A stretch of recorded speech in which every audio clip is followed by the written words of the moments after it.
This is Danny Fun for ESBR Boxing in Cardiff. Promoter Eddie Hearn.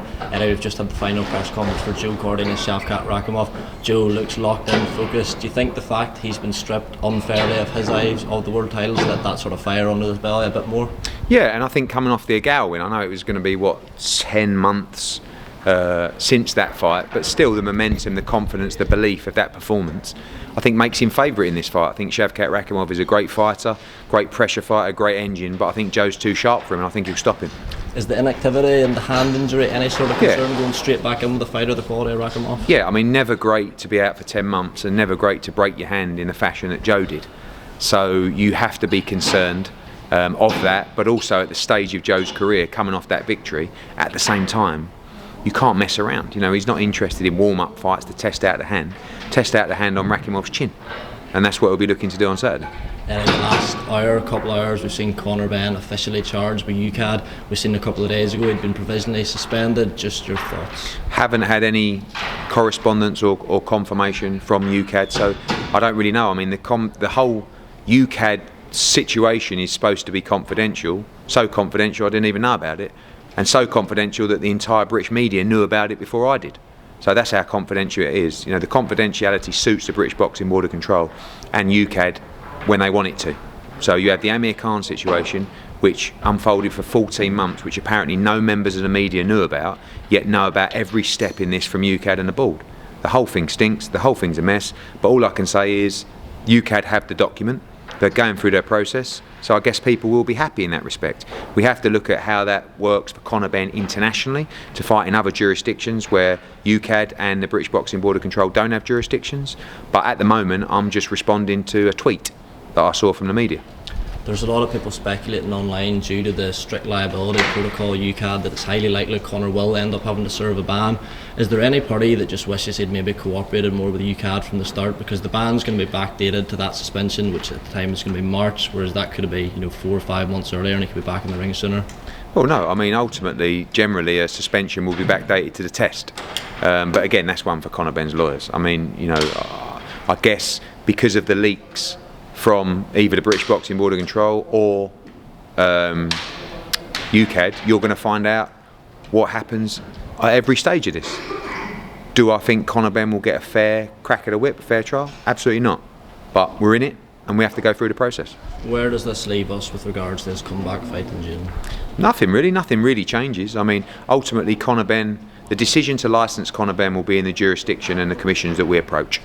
There's already a number of commissions that have reached out to licence Conor Benn. It's been nearly a year now since the failed test. He's been cleared and installed by the WBC. When people say he hasn't been cleared, well, if you're not cleared, you don't get reinstated into the rankings. So ultimately that's been dealt with by the WBC. Now he has to go through the UKAD process. Chris Eubank Jr. no longer in the running for that fight? Possibly. I mean, again, Chris Eubank Jr. wanted the fight. We're negotiating with him, but we'll have to see. Do you not think the fact that any British Boxing Board of Control licensed fighter, trainer, even yourself as a promoter, according because UKAD, they have to follow the WADA code, they'll be putting themselves at risk of sanctions for working with Conor? Possibly. I think Chris Eubank Jr. would have absolutely no hesitation to resign his British Boxing Board of Control licence if he was to fight Conor Benn for that type of money. But again, this is getting very deep now, and we don't want to go against the British Boxing Board of Control, but you also have to ask yourself, are they acting with integrity in this situation? And from the conversations I've had with the media and the way I'm informed about the situation, you would have to say absolutely not. We'll move on. Igis Klimas here today, he's confirmed that he's received communication from Skills Challenge in Saudi about this sort of 4-man heavyweight bonanza towards the end of the year. Tyson Fury said it's all bullshit though. Can you tell us what's going on? Yeah, it's definitely not bullshit. I mean, I'm going out there next week. I hope it's not bullshit, because I'm flying out there and the ticket cost me a fortune. But I've dealt with these people before, and ultimately there's no bullshit. If they want to do a deal, we'll find a way to do a deal. And I'm telling you now, from our side, I can't speak on behalf of Tyson Fury. What I'll speak to you about is I know that Tyson Fury's representatives have been spoken about this night. And from our point of view, AJ is all in to fight Deontay Wilder or Tyson Fury in December, subject to the deal, which won't be a problem because we've reached various agreements before with Skills Challenge, and I'm excited to have that conversation next week. You'd previously said you'd ideally like AJ to have one more fight under Derek James. Does that sort of is it just the case the money's too good? No, I think he's still may. I mean, there's been no decision about July. I think the immediate reaction from AJ is probably they're going to want me to wait.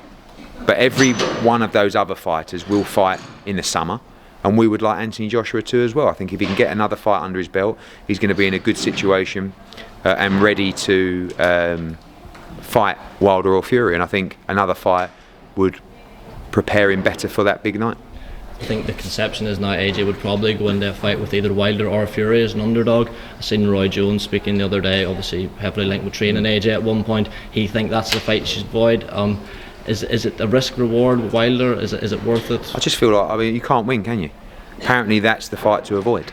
So we'll avoid that fight and we'll see the response from everybody. Do you know what I mean? It's like AJ has been around, he's boxed everybody that he's been asked to box, and now, you know, it's a fight to avoid against Deontay Wilder. If you think AJ is an underdog in that fight, in my opinion, you're mad. But Wilder's very dangerous. AJ will box his ear holes off. If he gets caught, like everybody else in the division, he could get stopped in that fight. If he hits Wilder on the chin, he's knocking him clean out. It's just one of the greatest fights in boxing. But boxing's just a mad world where it's like, that's a one to avoid. Like, do you want to see the best fights? Do you want to see the most exciting fights? And yeah, do you know what? They come with a lot of risk. So let's roll the dice and let's see AJ once again put it on the line in a massive fight. Just last couple, obviously we saw Joyce get beat by Zhang at the weekend. You said that sort of, might be misconstruing you, that was proof Joe wasn't an elite heavyweight.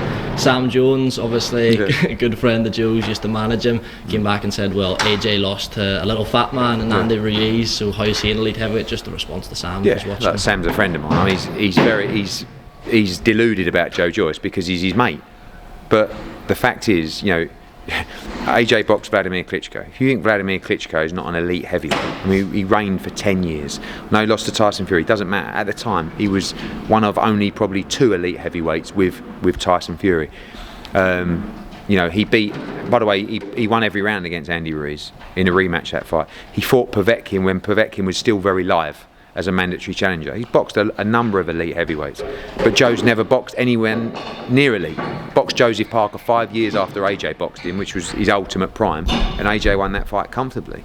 Joe Joyce is a very good fighter with a good engine, and he's super tough, but gets hit at will and cannot keep taking shots. If people care about Joe Joyce, they need to look at his career now and look at the damage he's taken through the amateurs, in sparring and in professional code as well. So he has to rematch Zhang, and he can beat Zhang.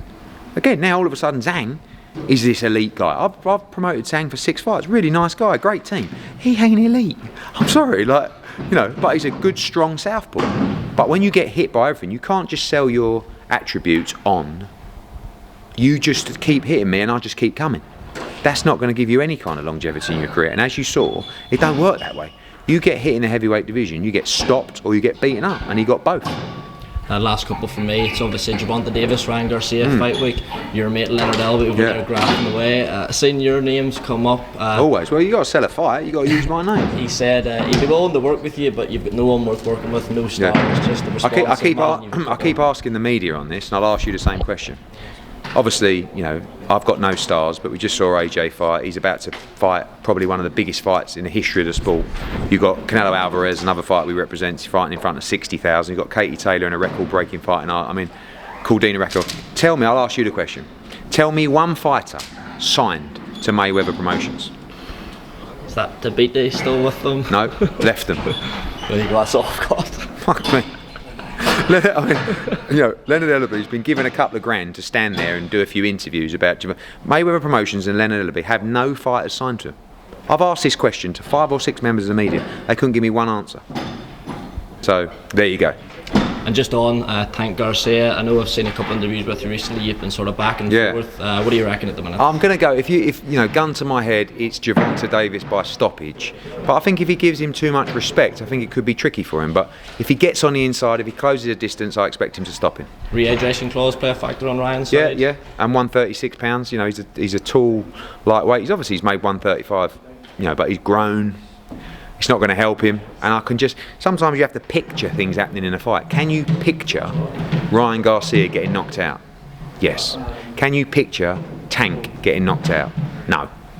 and that's why I picked Tank Davis in a great fight live on DAZN. Great weekend, the boxing. Cheers, mate. Cheers, Eddie. Thank you. Edward. Yeah.